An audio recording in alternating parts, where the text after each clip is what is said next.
Have you been looking for a way to stay focused on your goals and grow your MSP? Accountability groups from RocketMSP can help. We offer weekly accountability sessions that meet online with a group of your peers. Your success begins with accountability. Go to www.rocketmsp.io to join your accountability group today.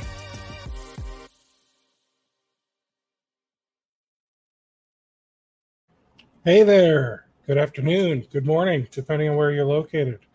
I'm Steve Taylor. I'm the host of MSP Webinars. How's everyone doing today? You guys hearing me okay? Everything sounding good? Looking all right? Perfect. Thank you. So we are joined by a very, very cool guest today. His name is Ehab from Plurilock. And where did he go? Let me re-invite him on the screen. I think I might have done something here. Thank you, Ian. Right, so, man, we've got a lot going on here in the next couple weeks. So I just want to take a moment and go over all of that. So on Thursday, we have another security presentation. However, this is from Sophos. Sophos is going to, show us their MSP Connect platform for the antivirus, Intercept X. They'll probably show us some hardware stuff when it comes to firewalls and maybe even some Wi-Fi. So they'll have a lot to show us. And next week's going to be good too. We are joined by SolarWinds. Again, I know this is starting to feel like a monthly thing.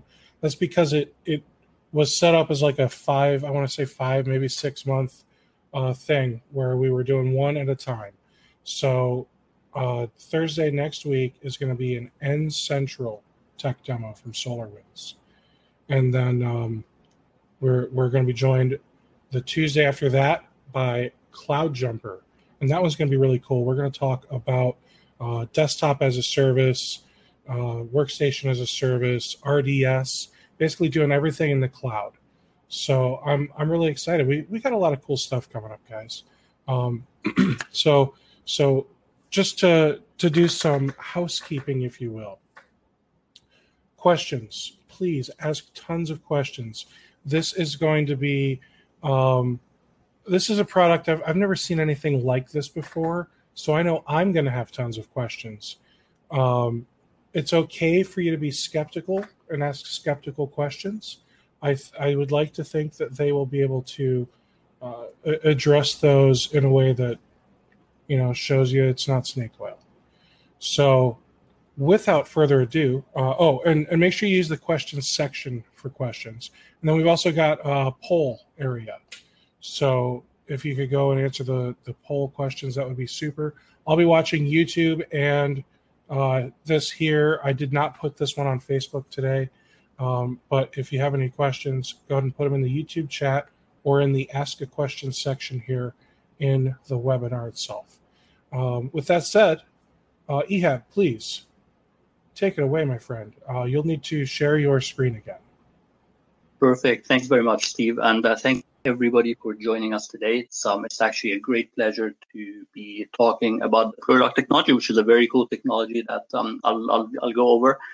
So the presentation will basically be 2 sections. One is just some PowerPoints discussing the technology and overview of what we do, and then there's going to be a demo portion at the end that gives you an idea of what to expect when using the product. In essence, traditional security as well as authentication methods are designed to put up stumbling blocks for people by challenging them at several points throughout their workday to identify themselves. So most of the time, end users, they have to remember and enter and frequently change passwords. And that's not even mentioned really, multi-factor authentication yet. So what this has done is it's actually created an environment where not only is security getting in the way of productivity, but it's actually having the opposite effect as users find ways around them. This is where artificial intelligence and behavioral biometrics can actually change the whole authentication game. Think of a typical workday where somebody logs into the workstation. In more secure environments, what they usually do is that they may use a PKI or a CAC card, for example, to log in along with some PIN code and a password. Once they're logged in, or even while they're logging in, as well as after, they might be prompted for second factor authentication, depending on which application they're actually trying to access. And on top of that, of course, some of the applications that they have access to require extra levels of authentication. And that the user has to log in again. So, for example, it could be a second factor authentication or an additional level where they have to do some kind of a step-up authentication to make sure that they're having access to that extra secure app that they're trying to gain access to. The interesting thing about all this is that even in spite of all this, it still leaves about 99% of the session unprotected, because between every additional point-in-time authentication, and think of it, that's sort of key today, is that all of these are point-in-time authentication decisions. Between each of these decisions, the workstation is actually completely open for others to use. If the user walks away from it, for example, if somebody is able to somehow remote desktop into it, or even a malicious USB stick that gets put in, can actually do a lot of damage. Speaking of damage, 4 out of 5 data breaches actually use weak or stolen passwords, which either belong to the user or actually are default devices that are left or servers that are left with the default password on there. And that's essentially where the problem with security lies. Between password policies, where you have to bend over backwards to get a password to be accepted when you're changing it, the special hardware that can actually break, as well as cause the user to carry something with them, like as I said, a PKI card or some kind of a PIN device, as well as MFA, all of which can be stolen or even worked around. The current security methods don't really seem to be working that well. In fact, this is actually a big problem for a lot of CIOs. They know users are often the weakest link in the security chain, but adding more cumbersome security protocols usually comes at the expense of user experience, to a point where users end up putting up Post-it notes on their monitor with their password on it, for example, or taping their PKI cards into workstations. And we've seen all of these in customers and companies that we've dealt with, and I'm sure most of you have actually seen that too. And this has actually been the cause of a lot of hesitation on some CIOs or CISOs to enact some of the more security for their end users, and is therefore used by hackers as their number one MO whenever they're doing any kind of attack. In fact, when you look at how most breaches actually take place, they usually follow a similar pattern. First, you have to get access to the network. If you're an insider, you might be able to exploit the access that you already have to the system. If you're an outsider, you probably steal some kind of credentials, maybe through spear phishing attack or some other means, or exploit some kind of vulnerability to get access to that system. Once you're in, your goal is to actually elevate your privileges in order to be able to issue any kind of commands to get access to resources. Hackers, of course, often create new accounts at this stage to try and maintain and remain undetected a little bit longer than usual. And usually during this phase, this is where lateral movement takes place. So, for example, as a hacker, of course, unless you're lucky, the system that you've gained access to usually doesn't contain whatever information you're looking for, whether that's credit card information or personal information or IP, for example. So the next step is to actually move around in the network and get closer to the ultimate goal that you're trying to reach, and just search around and look around. And this is where you usually try to elevate your privileges, find more vulnerabilities and more servers, etc., to be able to find more of that.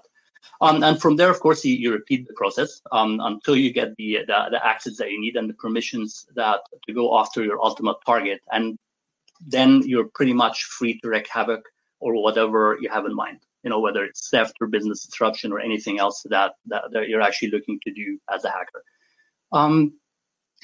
Now, unfortunately, in many cases, there are a lot of things that we do as IT that actually end up making it easier for attackers to carry on with their attack chain. There, whether it's weak authentication, stolen or compromised credentials, poor password or key management, shared accounts, as well as lack of monitoring and no limits on the lateral movement. Now, of course, there is good news in that there is a way to stop attackers at multiple points in the skill chain. Remember, what we're looking at is more continuous. And to correct a lot of the management and admin shortcomings that make it easier for attackers to succeed in their attacks. That's where behavioral biometrics and continuous authentication comes into play. In a nutshell, think of artificial intelligence that monitors the user's behavior and creates a profile that accounts for normal behavior of this user. So it then runs continuously in the background and not just at points in time. And once it detects any kind of abnormality, it actually takes action based on that. All this while it's being actually invisible to the end user, because all they need to do is go about their day-to-day business. They don't need to do any other, any different activities or any kind of disruptions to their day-to-day business. And this is where behavioral biometrics are, and that's what behavioral biometrics are, as well as BioTracker. So BioTracker is Plurilock's product that uses behavioral biometrics. What BioTracker does is that we use your typing rhythm and mouse movements to identify who you are. This is because different people have different cadence and rhythm when using the keyboard and mouse, and this is what we use to identify you. One important point to note here, however, is that we monitor how you type something and not what you're typing or what you click on. This is actually important to note because in today's privacy-aware world, we want to make sure that we have that distinction. So how does it work? Remember, it's frictionless to the user because the user doesn't even know it's there. It's frictionless to the IT team because it's autonomous and it's running in the background and only notifies you if you want it to be notified, and I'll talk more about that later. We have a lightweight and easy deployable agent that you can mass deploy easily to on your customer sites or install it separately on your computers. It's both Mac and PC compatible. It requires no additional hardware, unlike a lot of other solutions, and it doesn't use much RAM or CPU.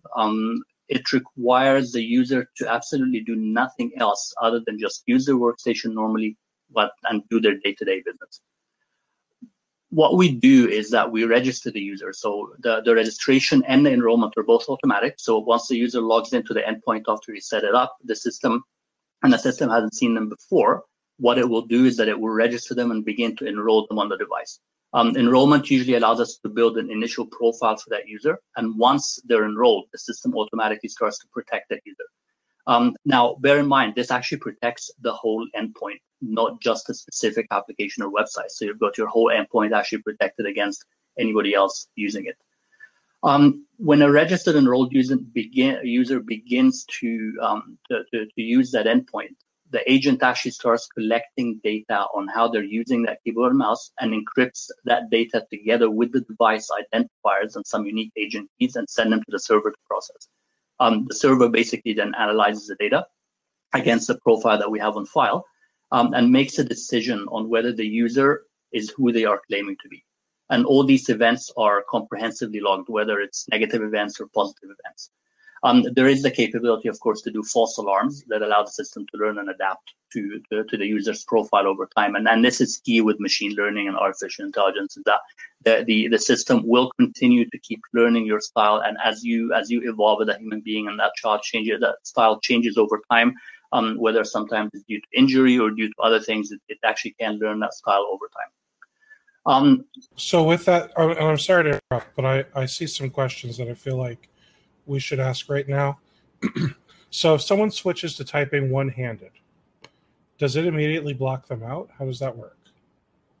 You get to configure how it should act. So it can just log that in the background and send you as an administrator an alarm saying that there's something weird going on. You can set it so that it challenges the user, so it locks the workstation. They have to re-authenticate again. Or you can set it with more complex rules, for example, and send that information to a SIM system or some other system where you can escalate, for example, security permissions on the network or reduce the security permissions on the network so that we can reduce whatever damage that person is doing. So depending on how you want system to act.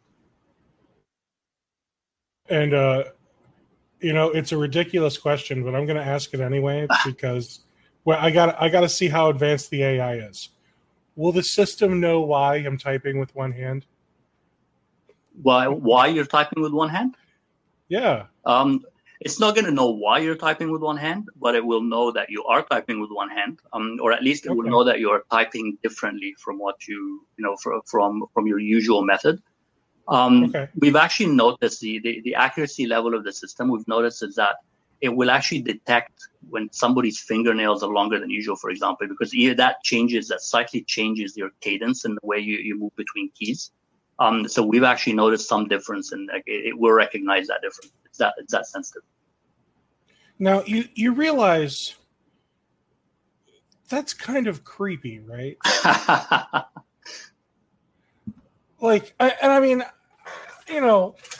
If you've watched any of my webinars, I say ridiculous things. So, that's kind of creepy, though, right? You've got a system that is, I feel like Big Brother watching me on my computer. And Glenn, I don't want to know what you're doing if you're typing one-handed, but if it knows that, I'm concerned. Well, why would you type on one hand? You have a sandwich in the other, right? That's exactly it. So, as I said, Steve, the key differentiator here is, remember, we don't know what you're typing. We keep no context of that whatsoever. All we're doing is the cadence. So how quickly you move between keys, how often you keep keys pressed. So yes, there's definitely an element of, as you called it, creepiness there. However, the one thing to note is that there is no intrusion. There is nothing that all it's doing, the whole sole purpose of it being there is to identify if somebody else is using the workstation. Okay, so let's keep it 100 here. We're all adults. If someone goes to like Pornhub or whatever, you're not actually detecting. You're not. How do I want to say this? You're not doing like key logging, where you're keeping a record of everything that they've typed in. You're just keeping a record of how they've typed it. Yeah, we're just keeping a record of how they've typed in. Of course, it could be that when they go to Pornhub, somehow their typing mechanism changes, or their typing style changes for whatever reason. But we will recognize that cadence. If it changes, we will recognize it. Okay, so it measures how quickly we've typed in Pornhub, not the fact that we have typed in Pornhub. Correct. Got it. Yes. Okay. I just want you to know, don't be surprised if Pornhub is my example for the remainder of this webinar. That's fine. It keeps it interesting. Right, and then Ian said speed, rhythm, and cadence of typing behavior or mouse movements. And Dave said he wants to know if it keeps track of how long he lasted on Pornhub. We don't know that you're in Pornhub. Again, unless you do something differently when you're in Pornhub than you do normally. But even then, we'll eventually learn that. Well, I think it checks every 3 to 5 seconds, so it probably won't even realize he's been there. Exactly. All right, so you said it does mouse. Now, I'm what you guys call a unicorn in the IT world. I'm an IT consultant that uses a Mac. So I've got the, and I don't know, I guess I should switch over to my video here. I've got this for my mouse. So I've got the Magic Trackpad. So, does it work the same way if it's a trackpad or a traditional handheld mouse? That's a very good question. It works the same way per device. So we can differentiate the different devices that you're connected to. So if you use, for example, as you said, if you're in the office, you're using a trackpad. But while you're on an airplane, for example, you're using, you're using a trackpad on the device, or you're using a mouse at other times at home, for example, or a docking station. We recognize these as different devices. And that's part of the reason why we get accurate results, is that because it doesn't matter how good your algorithm is, there are going to be differences in the micro and the milliseconds of typing between different devices, and different devices will actually act a little bit differently. So if I go and get a new, like let's say I upgrade from the first Magic Trackpad to the second Magic Trackpad, obviously there's hardware changes. Correct. So it's going to detect said change and understand that there's been a change when it's going and doing its job. Correct. So the way that it normally works is once we've learned your typing style on one device, and once we've completely enrolled you, is we build what we call a master profile on you. That master profile is device independent, and think of it as sort of the average of all the devices that you typically use. So when you start using a new device that we've never seen before, what we're going to do is we're going to use your master profile to continue protecting your account. But at the same time, we're enrolling that device in the background so that we again learn your style and bring that back up to the master profile. All right. Let's see. Next. Gosh, I had a question and I lost it. Oh, so these profiles. And this is something that you can just say wait for later when I show you the admin thing. But like, do I as the administrator get to kind of like see what a person's profile looks like?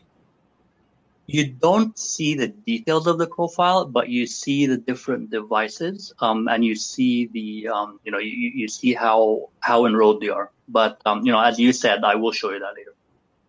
Okay, great. Let me look and see if there's any other questions relevant with what we've seen right now. Would this be considered an element of UEBA? Good question. It is, in fact, our we have two modes of our product. We've got what we call the BioTracker Aware product, which is just an aware only. It's a monitoring only solution, and that really is we categorize that as a UBA solution. And we've got the Defend product, which is more of an EDR. Got it. Because it takes action and protects the workstation. One guy here says 95 or more % of his computer usage, excuse me, is mouse driven. So is it still going to be pretty accurate when they're just using a mouse?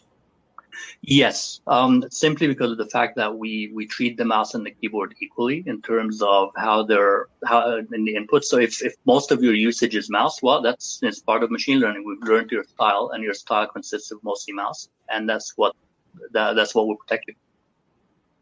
Okay, and then because I like to ask ridiculous questions throughout, not that we haven't already gotten ridiculous. Looking at the third picture, it looks like if someone with different colored hands tries to use the keyboard, it denies them. If someone with different hands. It just looks like, the lighter hands are being denied. So I will make sure I keep the same color for next time. Thanks for the feedback. Oh my gosh. All right. I'm going to save that one for later, What about common use computers, like ones that are in like a conference room? The way that it works right now is that it is linked to an account, right? So if you're using a computer in a conference room that is common use, as long as you're logging in as a user who is associated with an account onto that computer, then you're fine. You're still protected. If it's one shared account on that computer, then that becomes a little bit trickier because we do associate one account with one user. So if they're let's say they're not using like Active Directory, they all just log in with the same account, then it's better to just not install the agent on that computer, it sounds like. Yes, because or disable the agent simply because of the fact that if you're going to have multiple people on that same computer, then yes, the agent will go compute. It is one of the things we are working on as one of our use cases is to be able to recognize multiple users for one profile, but we haven't had that much demand for it yet in terms of customer requirements. And we've touched on this quite a bit. how can we provide some type of confidence to our customer that this is not a keylogger, other than saying, trust us, it's not a keylogger? How do you prove a negative? That's, I guess, that's always the interesting thing there.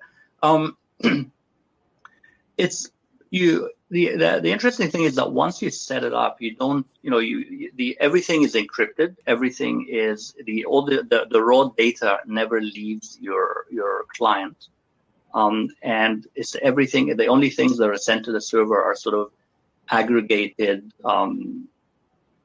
telemetry and information for that user, right? So really, I mean, it's there. Well, but that right there, and I'm sorry to interrupt, but that right there is already kind of a slippery slope explanation that was really hard to get out for some reason.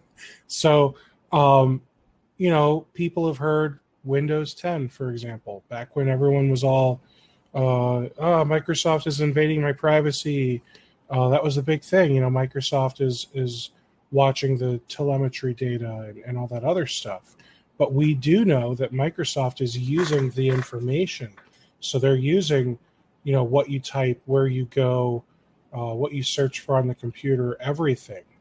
So that way they can use that information to advertise to you and give you targeted ads. And I'm not saying you're advertising. I'm just saying, it's like that double-edged sword where, like, I get it. Me being an IT guy, I understand. Like, I believe you when you tell me that it's not doing it. But how do we, the technical guys that actually know what we're talking about, explain this to our customer who has no flipping clue what we're talking about? And I think is the real question. Yes, I mean, it's a good point, right? And I think of it as no different than other cybersecurity products, like firewall logs. I mean, firewall logs, they know when you've been to the Pornhub, right? So in many ways, what we do is a lot less intrusive and a lot more privacy aware than other cybersecurity contextual data. You look at other AI and machine learning based products out there on the market today, a lot of them are a lot more intrusive because they actually look at what you're doing and not how you're doing it. We're only looking at how you're doing it. Okay. That's good. I think we're good to just move on for now. Sure. Sounds good. Thank you. So one of the really cool things about BioTracker is that the way that it was built and it was designed was to actually work very well with other technologies. So these are just some examples that show that BioTracker is actually built on a microservices-based architecture. And it's therefore available to integrate, whether you want to integrate it to an IAM solution or an EDR or a PAM or SIEM systems for your customers that may already be using it. One use case, for example, that some of our customers do is that they've integrated it with we've integrated with CallSign in one customer site, where instead of doing a step-up authentication to some of their more sensitive applications by their user, so instead of popping up a CallSign second-factor authentication to access a specific app, for example, they will actually look at the BioTracker agent and look at the level of confidence of that agent or for this particular user over the last little while, for example, a few minutes. And if there's a high level of confidence from the BioTracker agent that this user is who they say they are, well, you know what? We're skipping the whole CallSign second-factor authentication altogether, and we're just letting that user through. Now, if the confidence is low, then we can actually challenge them with that step-up authentication to make sure that they are who they say they are, or at least they have that access. So the system is actually designed to work very well with other technologies. It is, as I mentioned before, microservices based, and the architecture is open for lots of different types of integrations. Some of the use cases that, of course, we always like to say this because sometimes when you have really cool technologies, you get so distracted by what it does that you forget what you can use it for. But think of some of these things that are here: stolen credentials, for example, whether it's through phishing or data leak or anything else. Essentially means that if somebody else has got your user ID and password and logs in as yourself, they can actually, they won't be able to get very far, because we're going to recognize that right away. Think of named license-based scenarios where you want only the person who is paying for that license to be able to use it, and nobody will, and not to share it with other people. So again, this is very useful, because the way that you're moving around and typing in and using the application will actually determine that you're the one who is who should be doing it. User substitution. So it's happened a lot, especially in a lot of offshore contracted and outsourced employment, where the person who shows up on the first day to work is not the person who you actually interviewed and accepted and did a background check on. And it does happen quite often. So that's again one of the things that where BioTracker can actually help that user substitution at any given time. Things like insider threat, where somebody goes in and tries to use somebody else's computer, for example, to access or do things that they shouldn't be doing. Remote access Trojan, USB rubber ducky attacks. So the rubber ducky attacks are actually a very interesting case, because typically, when we've tried it with any kind of USB scripting attack, you put in that USB stick, and within less than a second, you are locked out. It doesn't even have because it is so different than the way humans type, that it can actually lock you out in just no time without even knowing what's going on. When it comes to phishing, I mean, we're not stopping the end user from actually clicking on a specific link or entering the information. However, once that account has been compromised and somebody else tries to come in and use it, that's where we can definitely help. One of the interesting use cases that we've found in the market as well is the regular attribution. So since we're being ridiculous, think of Homer Simpson sitting on the control panel of the nuclear power station, right? And Homer does something stupid. And half a city block goes down, for example, or half a city goes down in terms of and no power there. Then he said, nope, it wasn't me, right? So attribution is where, based on the actions on the workstation, now you can for sure tell that, hey, this was the user who was logged in, and based on the type of actions that they've done, this is what this was most likely Homer Simpson. User carelessness, where you leave your computer unlocked, and as and when you think of it sort of in very simple terms, think of it as an invisible second factor or multi-factor authentication. Where you've got an additional layer of protection that is invisible to the end user. They're not doing anything outside of what they're ordinarily doing, but at the same time, they're actually continually being protected, which leads, of course, to regulatory compliance. I'm not going to get on there because that's usually kind of too boring for anybody to listen to. So, in a nutshell, you get all this with the added bonus of being able to eliminate or relax a lot of your password policies, for example. A lot of CIOs, a lot of CISOs actually want to make things simpler for their end user. However, it's tough to go and say, I want to make things easier for the end user without having some kind of a compensating control.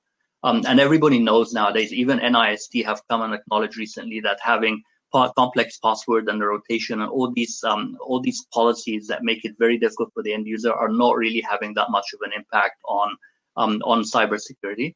And so a CISO can take this product to their board and say, hey, if with BioTracker, I can relax a lot of this stuff, which actually improves a lot of my user satisfaction. It improves productivity because I no longer have to keep logging in and out all the time. As well as I can, in many cases, for example, skip multi-factor authentication if I need to.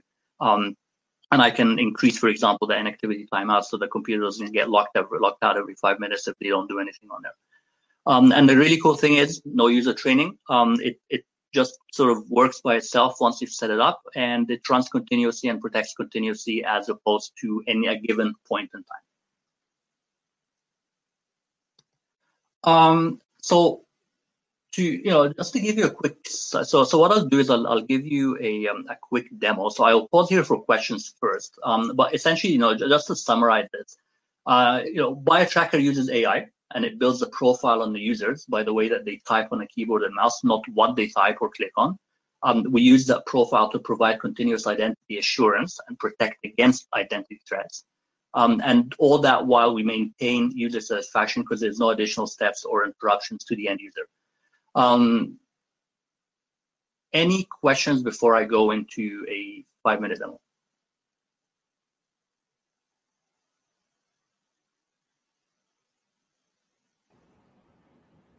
We still have plenty of questions, actually. All right, so it doesn't seem like this today can do away with passwords, but is that a goal for you guys? I'm sorry, I didn't get that, Steve. Well, the question that somebody asked was, can we do away with passwords? I'm going to assume the answer is no. That's a good question. It's funny when Plurilock first started. One of the things that we stated as our mission is to eliminate passwords.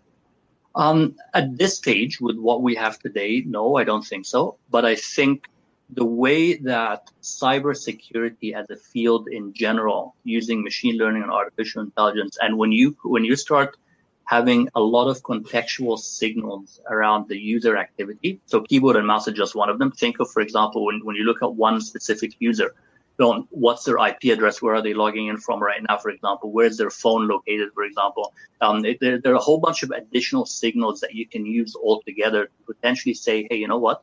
If this is a user that's coming in, we may get one point to a point where we can eliminate passwords. So as we get smarter about cybersecurity, as we start learning more about what people do and how people do it, we may potentially be able to just maybe not completely eliminate passwords, but just replace them with a passphrase that you don't even need to enter the same way every time. It could be just a different passphrase that you have to just type in every time, for example, and that could be a replacement for a password along with some other factor, for example, whether we still use CAC cards or anything else. We can, depends on the organization, of course. Does that make sense? I think so, yeah. How should I feel about you guys installing an agent on my endpoints that can ostensibly see the keystrokes?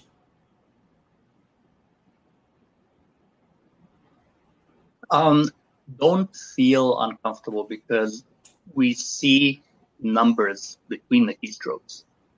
We see milliseconds. We don't see what you are typing. All right, so there's nothing contextual about what you're doing. The only thing that we do is just a telemetry of how you get between keys. Now, but you do see, because I'm just trying to think here of how involved this needs to be. It's not just the number of milliseconds in between keystrokes, because you might still have some hunt and pecker typing people out there. So wouldn't you also need to understand that if the last letter they hit was A and the next letter they hit is P, I mean, that little finger's got to travel a long way across the keyboard to make the number of milliseconds longer? Yes, and so that's a very good question, because the way that it works is not. I might be able, for example, to move between if I'm typing the word help, right? So I might be able to move between the H and the E key, for example. So there is a difference in time between my movement between H and E than it is between the E and the L, for example, right? So yes, we definitely know the time that it takes you between these two keys, but we never actually put them together to create any kind of help, and we never log them in a way that will allow you to, for example, reconstruct it. So think of, for example, the profile will consist of, on average, Steve goes between H and E in 0.5 milliseconds, for example, right? On average, right? And then as the H and E are sort of typed, and we compare that specific telemetry to what we have on profile. And that's what we call the sort of the coverage of a profile. So we know exactly what kind of, how long it takes you between specific different keys, but we don't really know what the keys are, what the actual big letter would be, big word would be. Does the computer need to be continuously connected to the internet for this thing to work? In our current version, yes, Yep. it has to be connected to the server. We do have an offline version coming out probably within the next 6 months. And what happens if the laptop is stolen? If the laptop's stolen, I mean, if assuming you're able to log in, if you are able to log in into the laptop, then it will pretty much, as if you're connected, of course, and we're protecting you, then we will take action. So depending on how you've configured the laptop, you will get locked out as soon as you start using a computer, assuming you manage to log in. Okay, so in that perfect storm that I like to call most end users, we're going to go through a scenario. I lost my laptop. I don't have a password on the laptop. I don't need one. I have Plurilock. I think did I lose my ears? No, I didn't. Weird. So I have Plurilock, so I don't need a password. So the thief takes it to a Panera or whatever, opens it up, doesn't connect to Wi-Fi, and starts looking through my files and finds my tax returns, which have my Social Security, yada yada yada, everything they need to steal my identity. Because I didn't have a password on my computer, and because it's not connected to Wi-Fi, you're not protecting me, right? With the current version, you're not. Okay. Right, but you will be soon.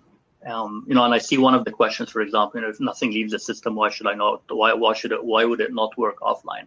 That's a good question, and that's part of the reason why we're moving in that direction. Is initially it was set up in where a lot of our customers were using virtualized environments, so they needed an internet connection to get in anyway. There was no way they could actually access, and that's more of a high secure environment. But as we're moving, as the technology is becoming a bit more mainstream, remember we're cutting edge here, right? So as the technology is becoming a little bit more stream, what's ending up happening is that now we're getting smaller organizations and smaller companies that are more interested in having these different types of scenarios where offline use is required.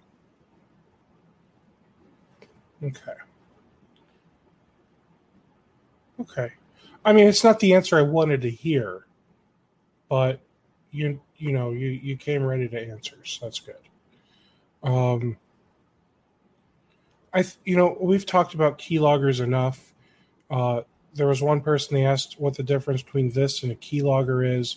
I think it's basically the keylogger logs what's typed. This is just logging the speed, rhythm, and cadence of how you behave, but isn't keeping track of what you typed, right? Correct. Okay. What SIEM, SIEM products does this support? The API is pretty open, so it can be, as long as your SIEM is open, it can do it. We have out-of-the-box configurable connection to Splunk. Okay. Splunk, I don't know if that's a good one or not. I'll be honest, I'm not a guy that uses SIEMs. Zach is my resident SIEM expert. He'll probably tell you I'm saying it wrong, too. Who knows? I don't.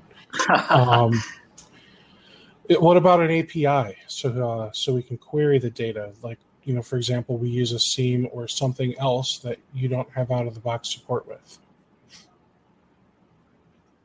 So yeah, that's actually a very good question. So what ends up, the way that the APIs work with Plurilock is that you've got two options. You can query the Plurilock API and the Plurilock server. So you can say, for example, hey, I'd like to know what the confidence level in Steve's usage of that workstation looks like right now or in the last few minutes. And Plurilock will return that confidence level and tells you, hey, we think, based on the way that he was typing user ID, it doesn't really look like Steve. Or it looks, we're pretty confident that it is Steve. So that's one time. The other type is what we call outbound. So Plurilock then sends these logs and events to a SIEM or to some other system, for example, for let's say, for example, Duo. So for whatever reason, your organization does not want to lock an end user out when we detect an anomaly.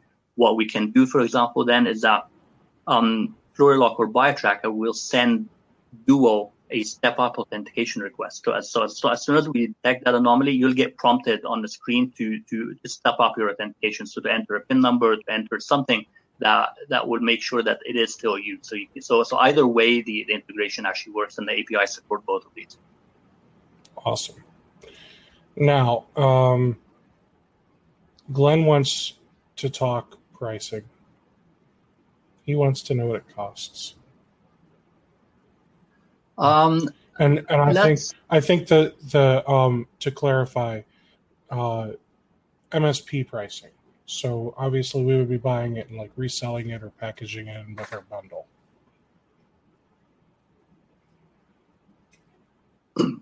That's what I would recommend you do is go to our MSP page, so plurilock.com/MSP. Pricing always changes. Pricing is always variable. Pricing is always depending on the MSP and the business. So I don't really want to talk about pricing in general terms because it doesn't make sense. But isn't there like an MSRP that you could at least start us off with? Not really. Okay.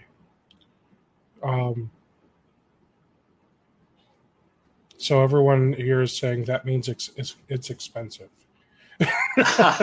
So it's like when you go to the ConnectWise website and you're like, I just want to know how much this costs. Call for details. That means it's expensive. So well, I mean, yeah, it's not expensive. No, because one of the things to bear in mind is that as a small and upcoming company with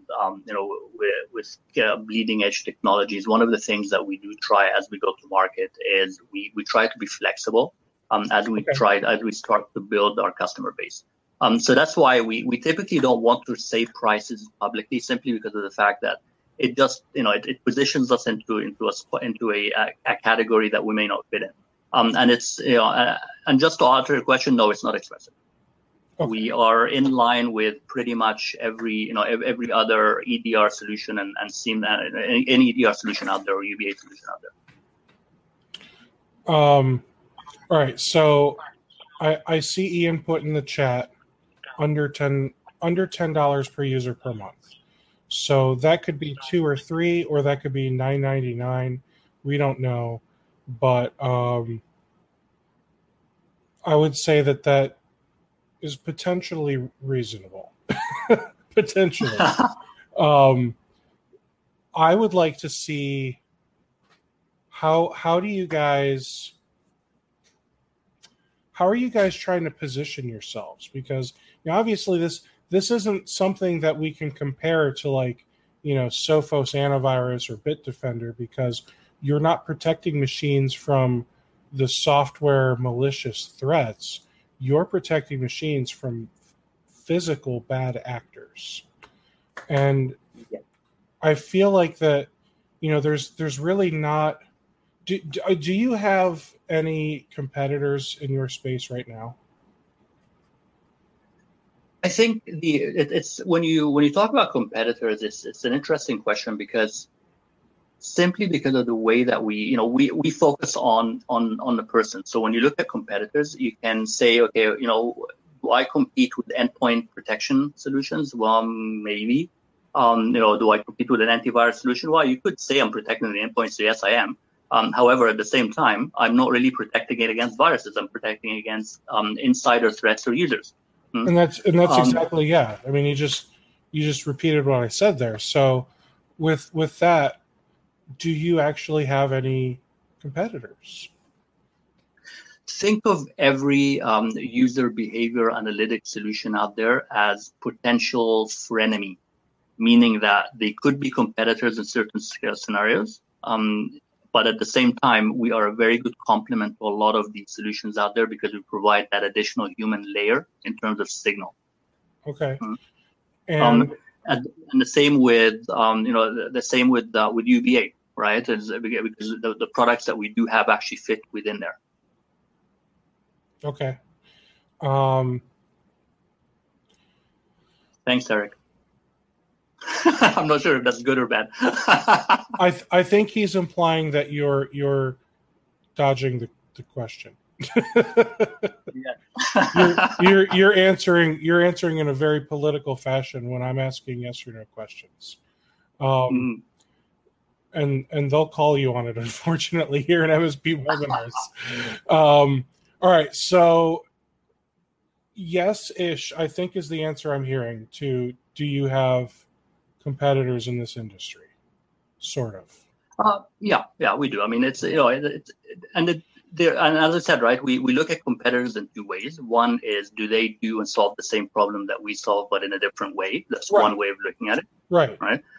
Or the other way of looking at it is, are they going after the same space? Or, there is a third category, for example, are they using behavioral biometrics? But anybody who's sort of using behavioral biometrics out there that we're seeing today are focusing on different use cases, usually fraud and web-based. We are protecting the endpoint. We're pretty much the only ones out there who are protecting the endpoint from a behavioral biometrics perspective.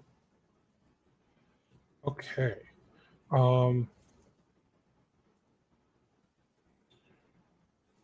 I'm just trying to set you up for, I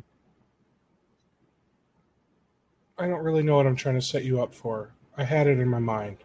I had all these awesome questions and I've lost them. I don't like to dance. That's why. All right. So let's do this then. We know you've got some competition, but I feel like in the managed services space, I haven't seen anything like what you do yet.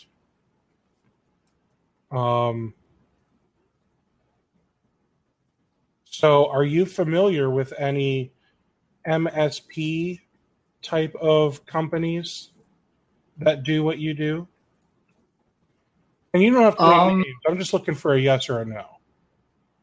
Not at this stage. There isn't anybody out there who's actually really doing what we do from an MSP perspective, simply because there isn't anybody out there doing exactly what we're doing. Fair enough. So that makes you very new, which is both exciting and scary. Okay, so with that, with you being really new, obviously you really have to prove yourself right now. And I think you guys know that. You're new. You already said you're young. You don't want to put yourself in a category where you don't belong. That type of stuff.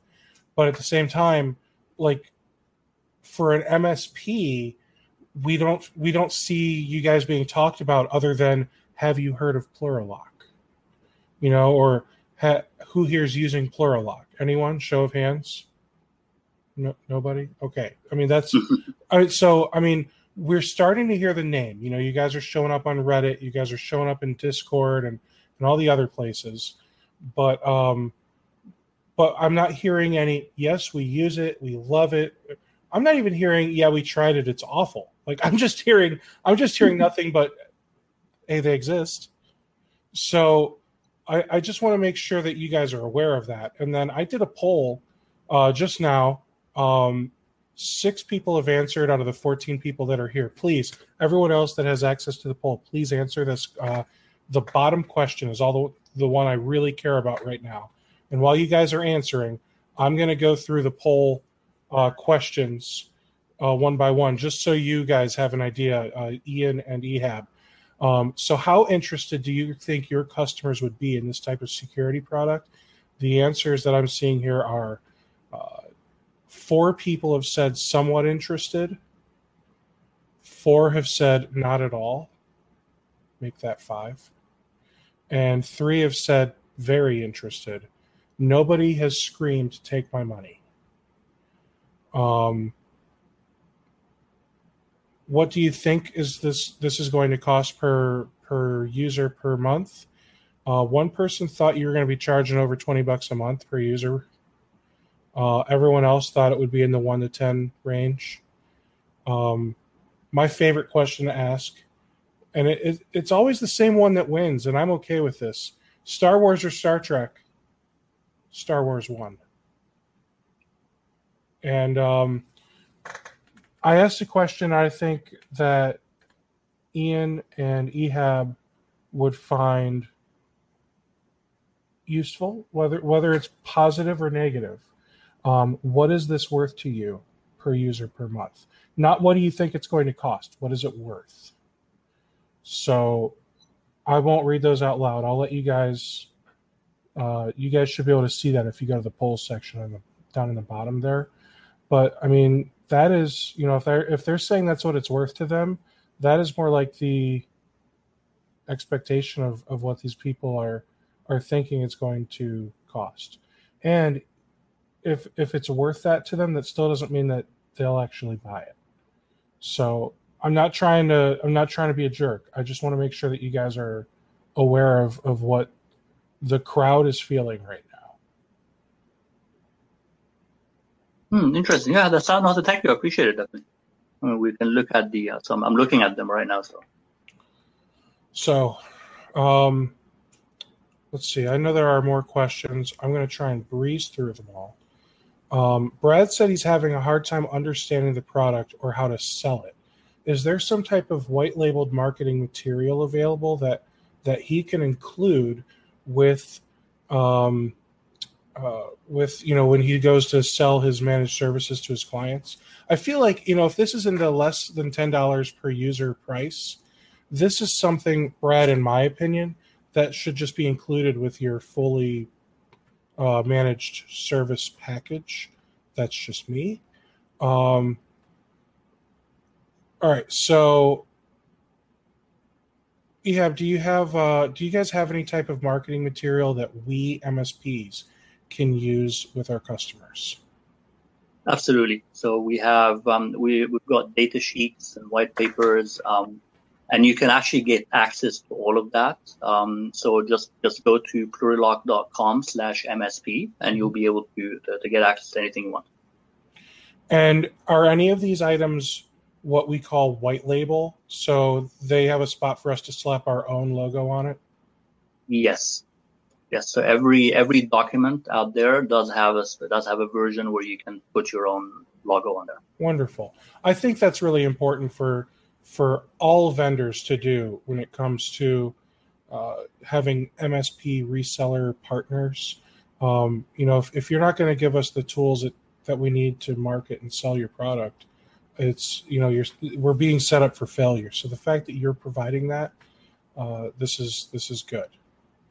Yeah, and one thing to bear in mind is that, we are at the stage where we are starting to sign up MSPs. We're focusing a lot on trying to make you successful, and in turn, of course, make us successful.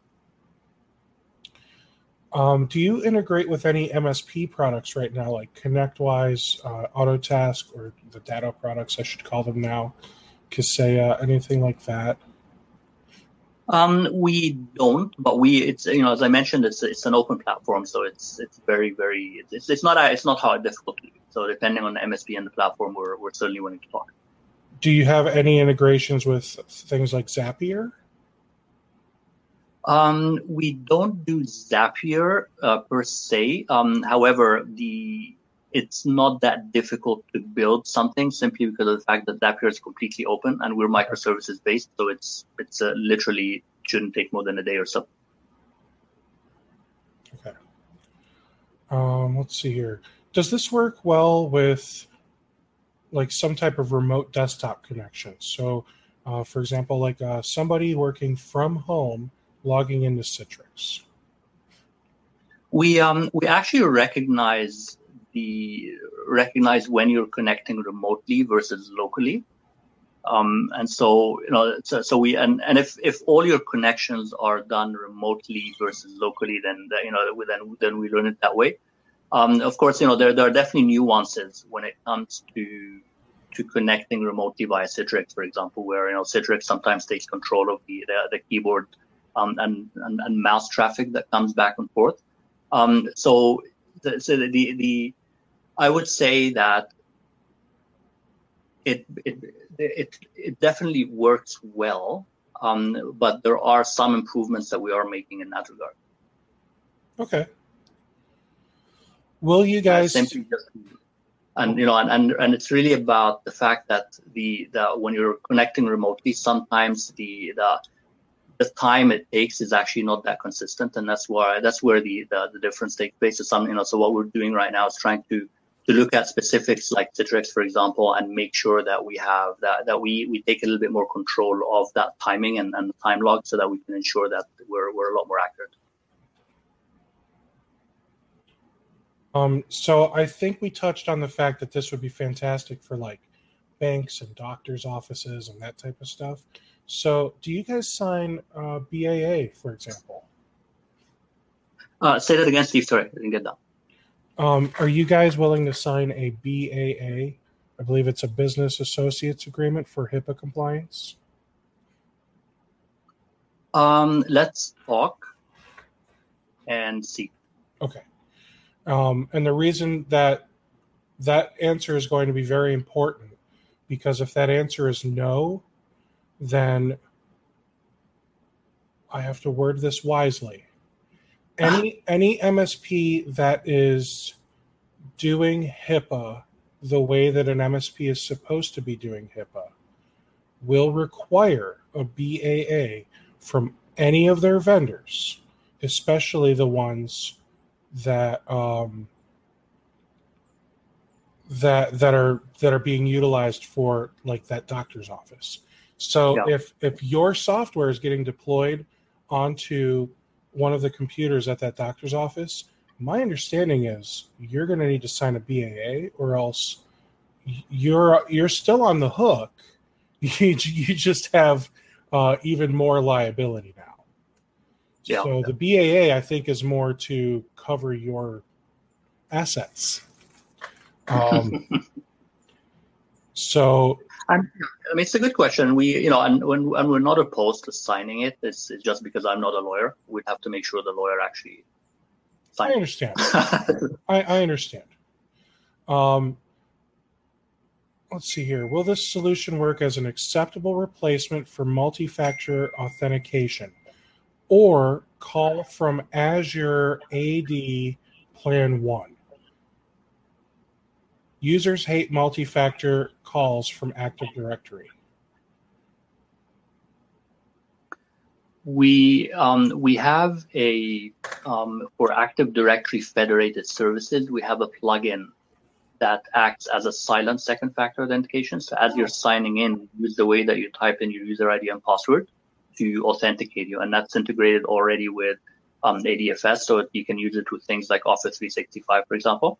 We're also working on a Windows login plugin to act as a silent second factor authentication as well. So so we're integrating with Windows Hello and credentials providers for Windows, so that we can, again, the way that you're typing in a user ID or password in Windows would act as a silent second factor authentication. Okay. Are there any known issues or conflicts with any malware, AV, data loss protection, prevention type applications? We have never seen that happen in any of our deployments so far. And a lot of them have antivirus software, and nothing has ever actually conflicted. So not that it will never happen in the future, it just hasn't happened yet. Well, I mean, because antivirus software and malware and Windows, they're always evolving, right? And right. So you never know that one day maybe Windows might come up with some kind of an update that thinks that an antivirus software is malicious. Right? But at the same time, I think there are steps that you can take to reduce the possibility of being detected as a threat, like application signing and that type of stuff. Yes. And you guys are... And we do all that. Perfect. Okay. So that's good. Now, with that said, though, so, several months back, it was a whitelist tool. So basically, it wasn't antivirus. It was literally you whitelist the applications you want to use. And it's called Threat Locker. So it might be a good idea for you guys to have a list of all of the applications that would be running or something like that, or for you to just I can even put you in touch with the Danny over at Threat Locker if you want, because I would love for you to make sure that your software is detected properly with his. So sure. No, thank you. I appreciate it. Awesome. So we definitely would take you up on that. If this helps with HIPAA reporting and monitoring, does it natively integrate with any EMR or identity management systems? We protect the workstation, right? So what that means is that EMR typically requires that that you're using that workstation. So it's typically what ends up happening in a lot of clinics, for example, is they've got the same user ID and password for one workstation, and then the doctors will, if it's a web-based EMR, the doctors will then log in to that EMR separately as they access it. I've seen some clinics, for example, where you don't get access to the workstation unless you're logged in as each individual doctor, but that a lot of the time that takes more time. So we protect the whole workstation if you are logged in as from the operating system level. On the EMR level, we do have a web-based component that again acts as second factor authentication that allows you to, the way you enter user ID and password as a doctor can use it as a protection as well. But that's in beta release right now. Okay. So what if, my techs or me are remotely logged into a client computer? Is it going to flag me as an unauthorized user? If you are logged in, sorry, I got distracted by the notes on the side, Steve. So if you could repeat that again. No problem. And you can ignore that. I've been trying to keep an eye on those as well. Okay. So if end user has Plurilock running, they're doing their thing, they get an error, they call me for tech support. I remotely access the computer, screen connect, whatever. It doesn't really matter what tool I'm using. Yeah. Plurilock is going to detect me as not the user because I'm using the computer differently than they would, right? Yes. So it could potentially lock me out. That's why one of the capabilities of the software is to allow you to pause that protection. So as an IT guy, if I'm going to install Office or install something on a workstation or access that workstation, before I do that, I could just pause it for 5 minutes, 10 minutes, half an hour, however long I think it should be, and it will just ignore everything I do at that time. Okay. Is there a trial? Yes. Okay. So there's a trial. That's good. Now, I know I tried to beat you guys up a little to do some type of discount, and that didn't seem like it was going to happen. But I'm also looking in the chat here. So what if I said I want to do a group buy? And I want to do a group buy for everyone that's a member of MSP webinars. I would need it to be multi-tenant so that way each person has their own account. I don't want there to be security issues. Is that something that you guys can work with me to do? Where I'm the one that's paying for it all. They'll pay me, but that way we can try and get the discount for volume eventually. I'm sure we're open to discussing that for sure. Okay. Because I want to make that happen for my people. I think this could be a good thing. Obviously, I need some guys that know what they're doing and have the test environments to actually go through and test this. So I see Cliff and Zach talking about this. If you guys want to test it out, or if maybe we can work together offline after the webinar and work out some type of like trial account for us to play with. I definitely want to look into this further because I think this is something that could help my people here. That sounds very good, yeah, and we'd definitely love to talk more about that. Perfect. So with that said, we've gone through all of the questions so far, except for Glenn. Glenn wants to know if there's a refund policy if he doesn't like it. It's paid per it's a recurring license fees, right? So when you want to stop, you stop. Glenn, I'll tell you what, I will refund the ticket that everything you paid for the ticket to today's webinar if you're unhappy, okay? This guy, let me tell you, this guy, never happy. Is there a contract, or is this just a month-to-month pay for usage type thing? Depends on the situation. I mean, in a SaaS environment, we could do it month to month, depending on the situation. But yeah, I would actually discuss that offline more. Oh, okay. So what I'll do is I'll have a conversation with my people about this after the webinar, and then I can circle back. Should I just get with Ian first, or should I go to you, Ehab? Probably both me and Ian would be fine. I'll circle back with you two there's going to be so many circles. I'm going to circle back with them, and then I'll circle back with you guys, and then I'll circle back with them to tell them what you said, and then circle back, and I'll get dizzy. I'll fall over, and we may come up with a deal. That sounds good. All right. If you could be so kind to give us that demo. Sure, absolutely. That would be awesome. Thank you. Just log in here.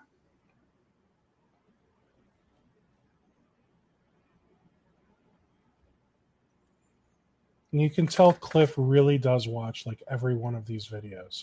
He said, yearly makes us sad, as Steve says.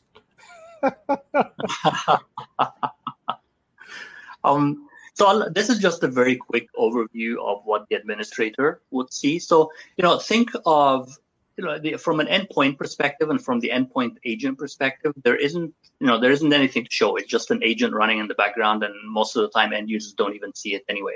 Mm-hmm. But the part that I'll sort of give you an idea of is just the continuous authentication piece of it, which is we have, once you've set it up, you've got different sites, for example, so different, potentially different customers or different groups of people.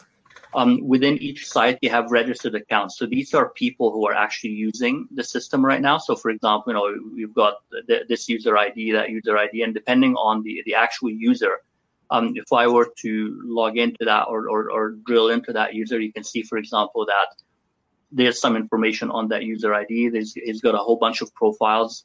Windows, so he's got a Windows profile that's local using that keyword, for example, and that's a master profile. You scroll down a little bit, you can see that the different devices that this user is using and what the status of their enrollment looks like. So you can, so that you get an overview of that. In our latest release, which this isn't right now, so we have a more clear picture of this and a little bit of a change to that. But where you actually see what's going on the system is in the authentication logs. So here you're able to see a log of what is happening within your system right now. So you've got all the users, for example. So for every user, for every site, what kind of client are they using? Are they using a keyboard or a mouse, for example? And then the decision that is being taken. So you'll notice here that there's a risk level based on that decision. And then granted basically means that this is a match and we have a very high confidence level that this is that person. And if there is any kind of false alarms or being locked out, for example, or the action is being taken, it would sort of show up here. So it gives you that idea from here. Now, the more important thing is if I were to show you the configuration and some of the things that you can do with the system, this is where you configure the system at first, and then you leave it autonomously run after that, where you basically decide, okay, you've got 3 different groups within my users, and I can assign each of the users to one of these regular, sensitive, or privileged groups. Do I want to track the keyboard biometrics or not? Do I want to track the mouse biometrics or not? So do I want to use them for sensitivity? Risk policy is sort of a way to allow you to be a bit more lenient with your users. If you're in a very high strict or high security environment, you can disable that, and what that means is that it will treat it'll be a lot more strict in the way that it reacts with the user. From a behavior perspective, if there's an anomaly detected, should I lock the screen or not? So you can decide what to do with that. If there's and if I do lock the screen or there's a negative event detected, for example, what kind of out of band notifications are not? So is there some kind of a second factor authentication that I may want to use or not? And again, depending on the group, as well as last of all, you can actually set the sensitivity level. So keystroke matching sensitivity, you make it high sensitivity or low sensitivity, depending on the group as well.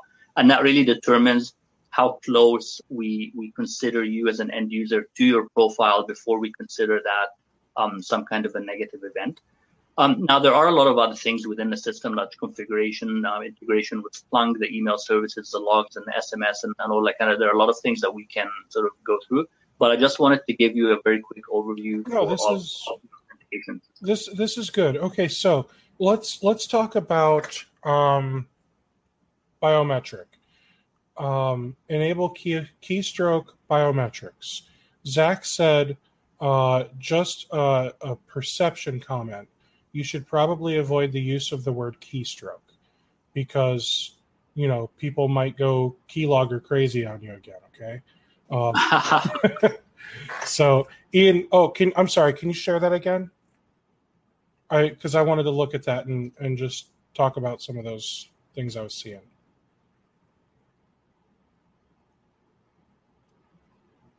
Thank you.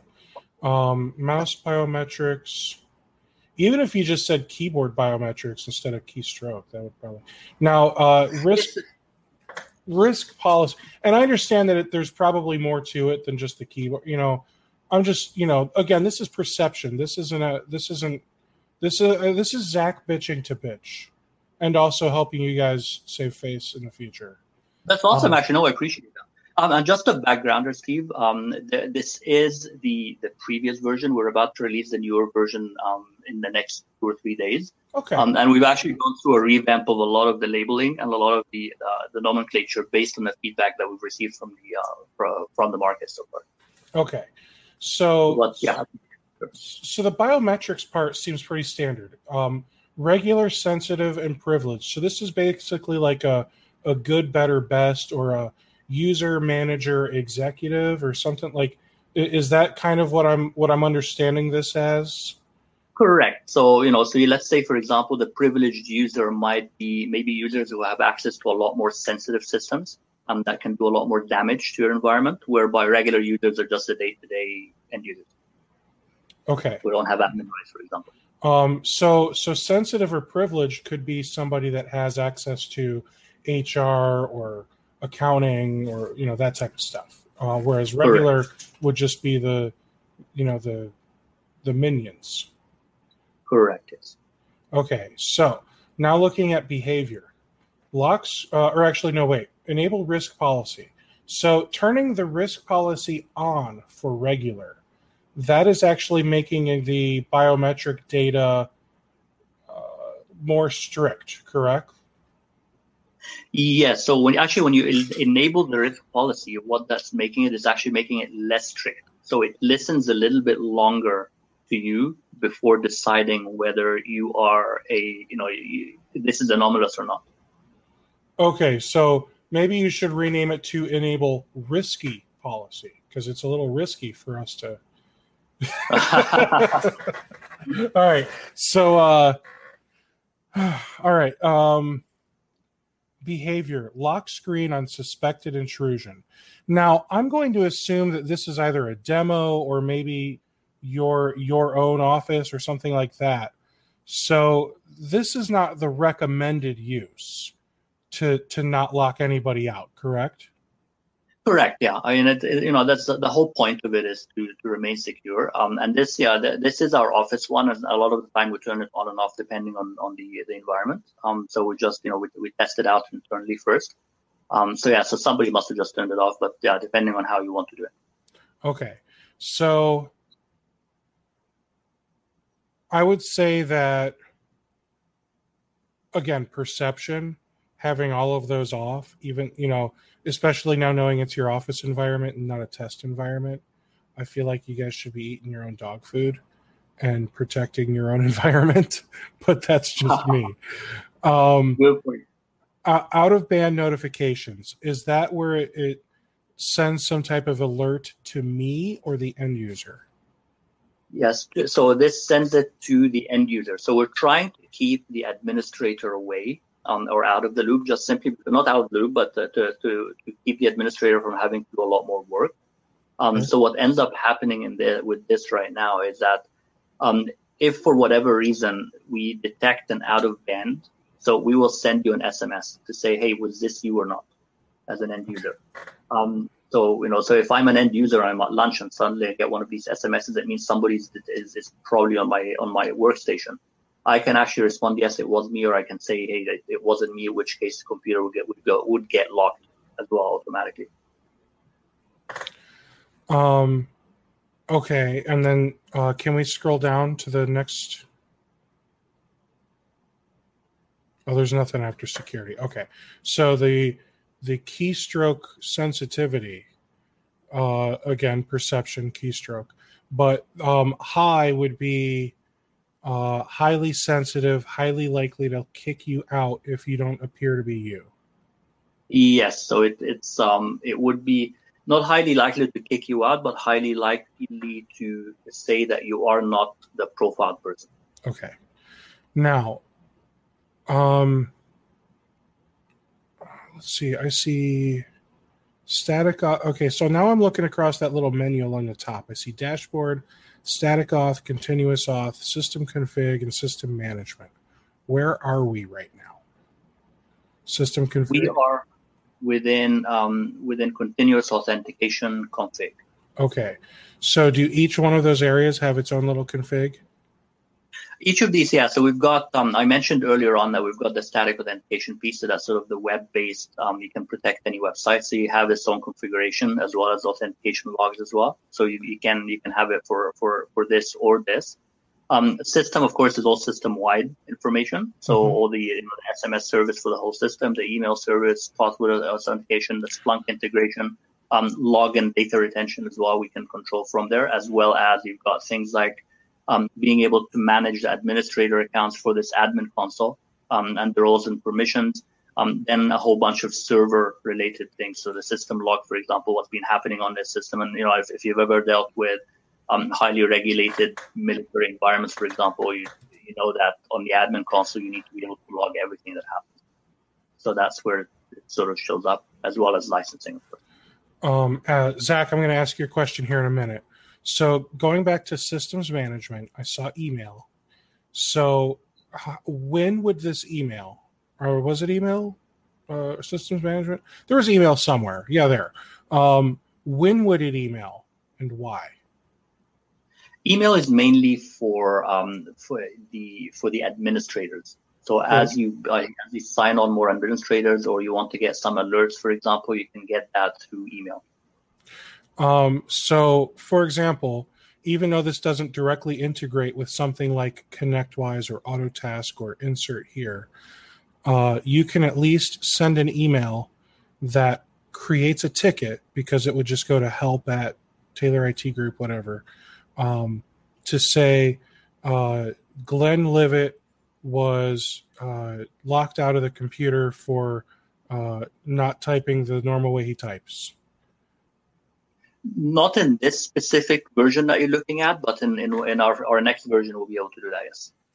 Okay. And let me think. I'm just trying to think of like big picture here. So when it's locking someone out, all it's really doing is like the equivalent of Windows L, right? Where it just does a lock screen. Correct. Okay. So it's not like the sirens go off and a strange light starts flashing above your monitor. It doesn't.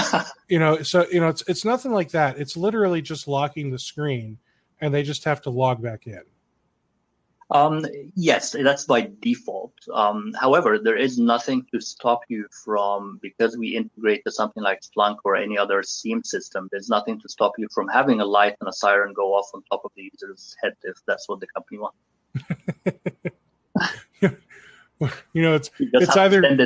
It's either going to look really bad or really good. I mean, if a bunch of quarters start falling out of the bottom of the desk, then people are going to get excited for that guy, right?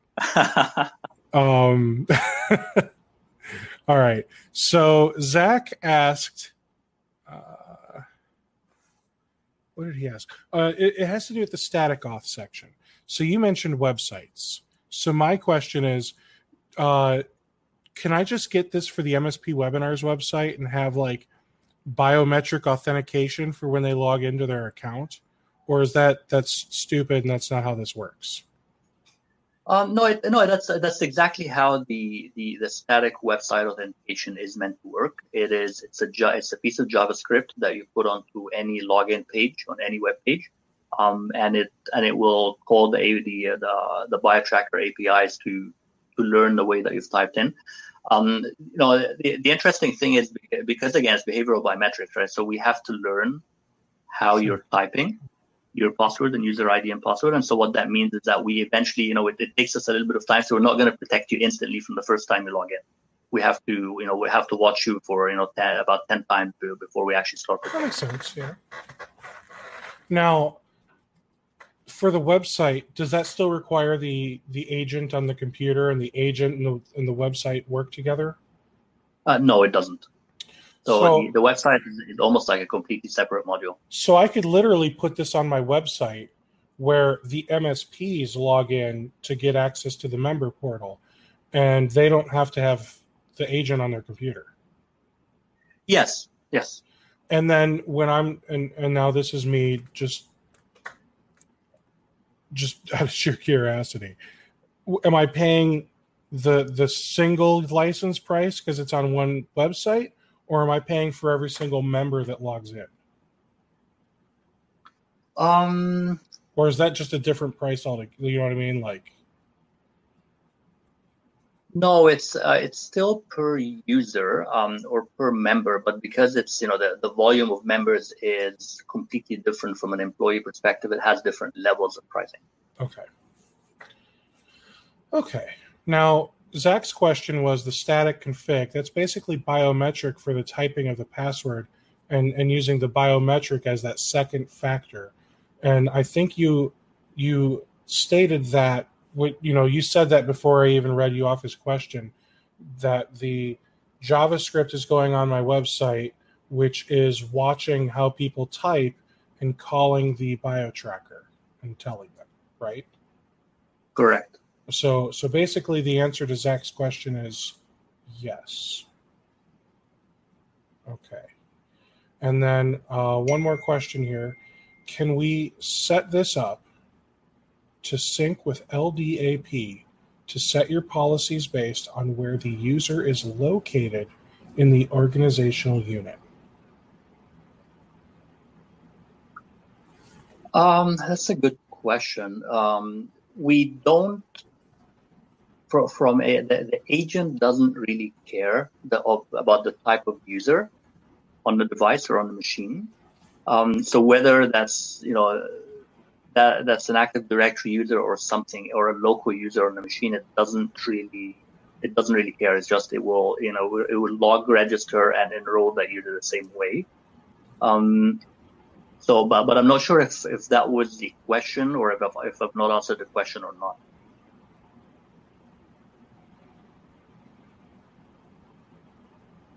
Eric said no. So perhaps, yeah. So if you can perhaps rephrase the question or be a bit more clear, then I can. I think what he's saying is, so in Active Directory, there's organizational units, and we as MS people, we as and it's a Tuesday, guys. Oh my goodness! So we as MSPs, we might use Active Directory to do this crazy thing, like keep our users organized. So we might have an OU for the marketing team, an OU for executives, an OU for accounting, that type of stuff. So does it currently, or will it in the future, have the ability to basically set, if they're a standard, restricted, or enhanced, or whatever your three sets of settings were, based on their OU where they live? Okay. So, yes, we plan that in the future. We certainly do plan to have more integration with Active Directory and LDAP in general. We don't have it today simply because we want to sort of focus on the endpoint and whichever user is using that endpoint. But yes, it is definitely part of the plan. And do you have an estimate of when you think that'll be ready?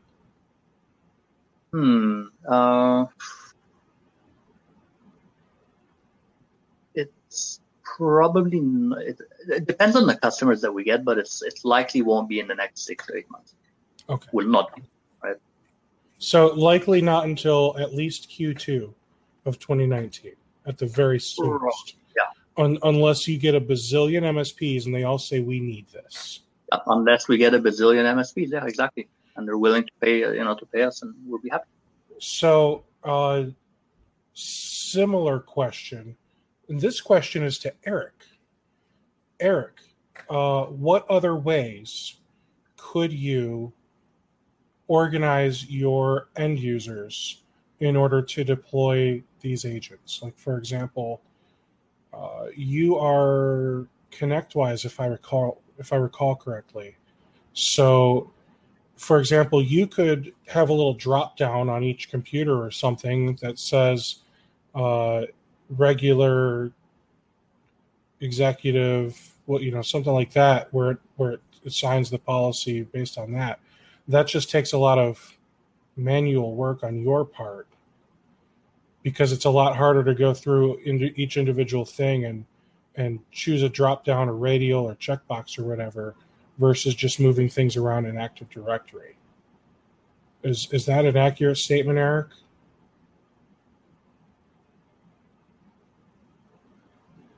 And while I wait for Eric to respond, let's see here.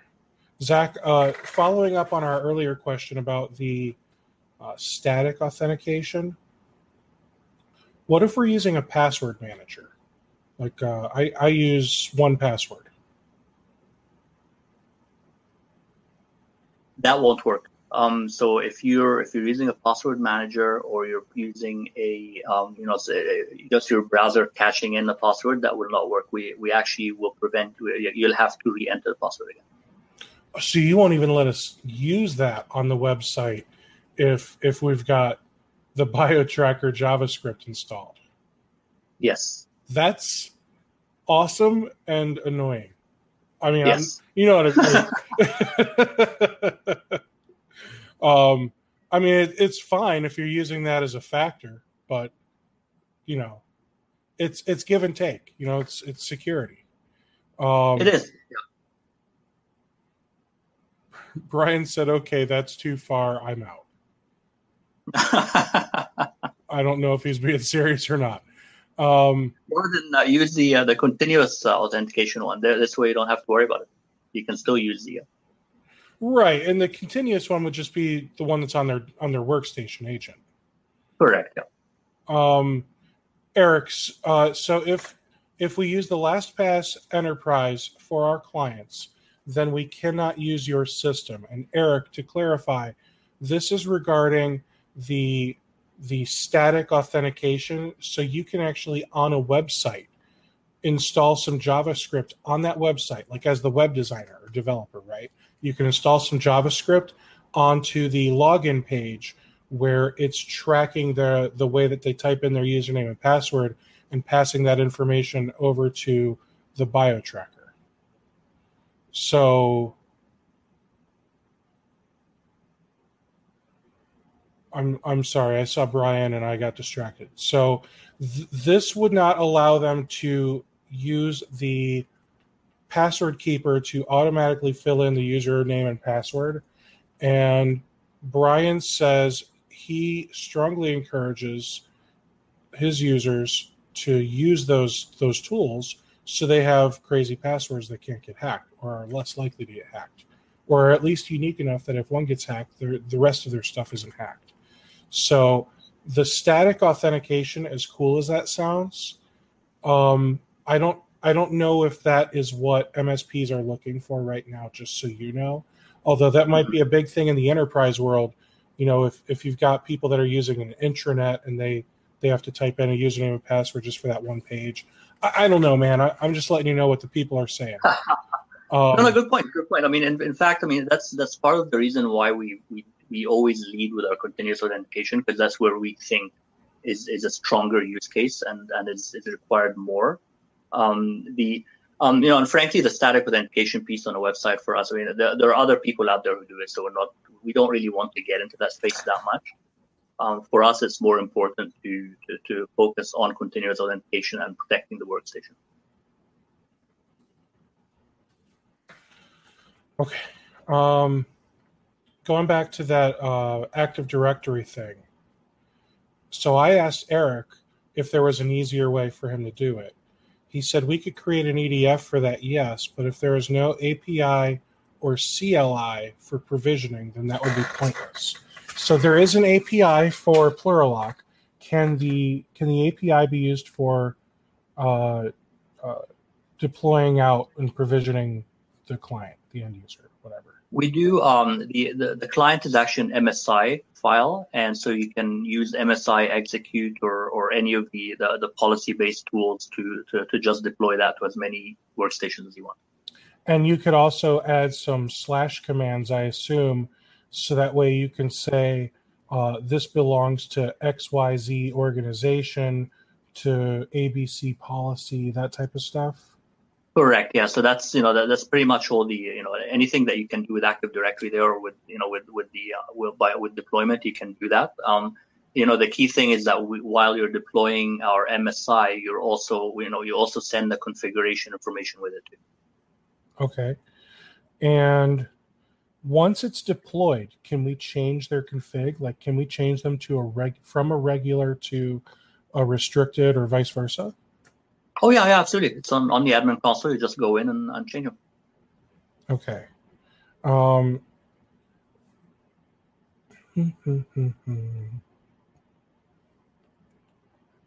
Eric, did I answer your question well enough, man? I want to make sure that this is addressed for you. And he's asking if this can be manipulated via command line, and even if once it's installed, can we use command line to change the config? Yes, you can.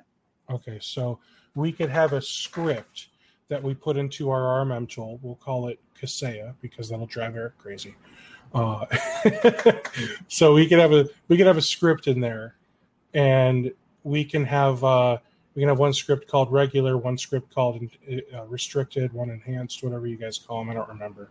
And we can just run that script on each endpoint, and then I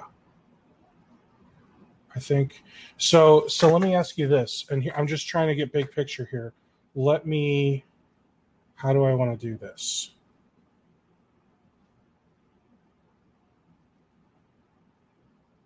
I'm sorry. I'm trying to. So I want to like draw it out for you guys because I want it to make sense. Share.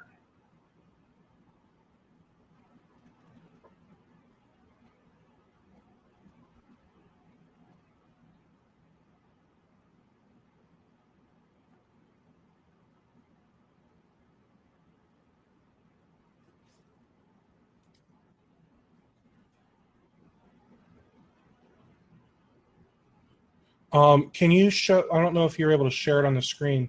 Can you share with us like the list of / commands or whatever you call those things that go with the MSI package, please? I don't have access to it right now, but we can certainly make some of these documents available. Thank you, Jordan. Switches. I appreciate that. Yeah. I'm sorry, guys. My brain is not going to work for the next few weeks. So I appreciate everyone's patience and putting up with me. Just an FYI, it's the permissions can be done on the admin console. You don't need to change anything on the workstation to change permissions. So once that user is enrolled. And that I understand, but people also like to stay in their tools. So if they can avoid going into the Plurilock admin console and they can do it all from the RMM tool, that would make everyone super happy. Good point, sir. So here's what I'm going to do. I'm going to share my PowerPoint. Hopefully you see this. Let me make that the guy. All right, so what I'm thinking is in a perfect world, in your RMM, you're going to have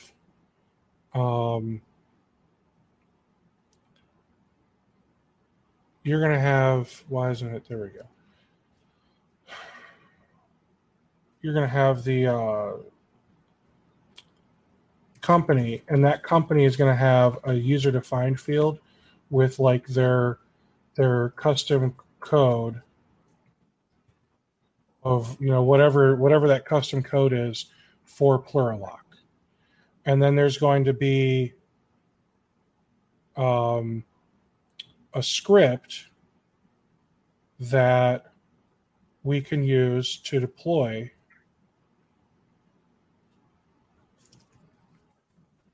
deploy restricted settings.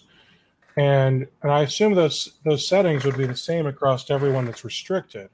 So the script would pull the UDF from this spot here in the RMM tool, and it would use that restricted settings file or code or whatever that is to apply those settings to the endpoint.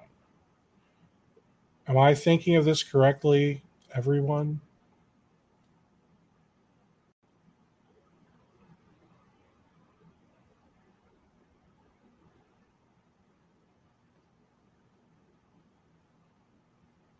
Well, of course it depends on the RMM. Yes, I understand that, but I'm just thinking big picture.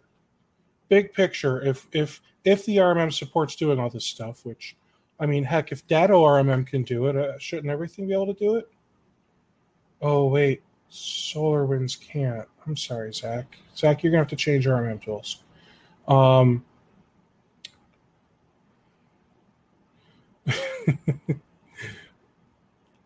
You can run PowerShell, yes. But how would you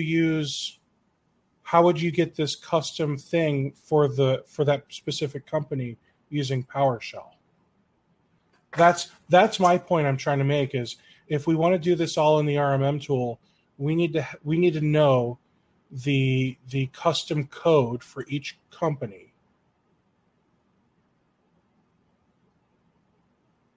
Ehab, is there a special MSI for every client organization, or do you have to put a switch to assign the organization correctly?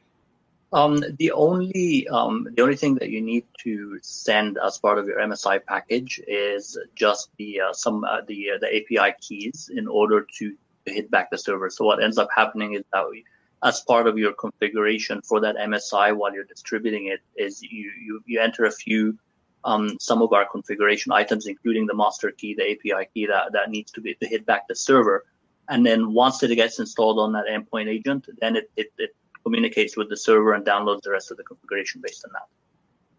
So there are different keys, and the values will be different based on the site that you're actually deploying and connecting this endpoint agent to.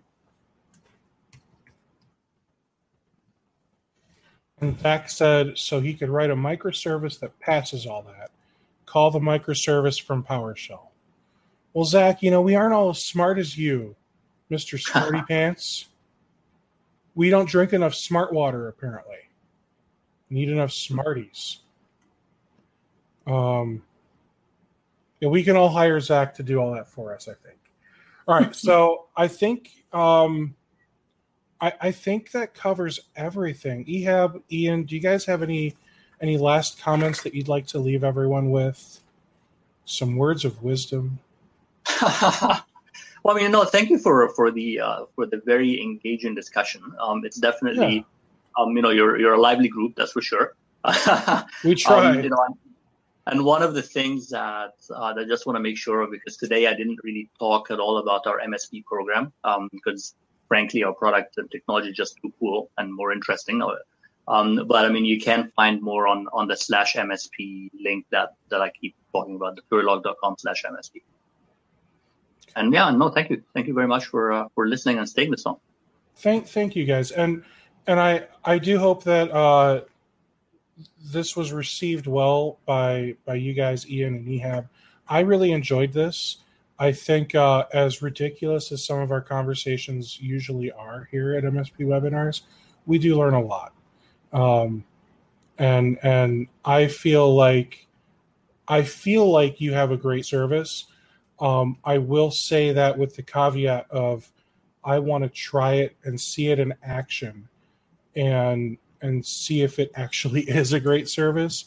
But it's one that I think is at least worth giving a trial and checking out for yourselves. So for those of you that are watching this later, feel free to reach out to me and see how it went. See if I've got some type of special group buy thing going on that will be for members only for MSP webinars. Zach and Cliff and anyone else that wants to have a serious discussion about some type of group buy, can you guys please meet me in the Zoom room immediately after the webinar? Ehab, Ian, you guys rock, man. Thanks so much. You guys are very good sports about all of this. I think you guys gave great responses to all of our questions, both the serious ones and the ridiculous ones. And I look forward to seeing another webinar from you guys in like another, 3-4 quarters to see all the changes and upgrades and everything else that you guys have done. So don't be strangers, all right, guys? We won't, for sure.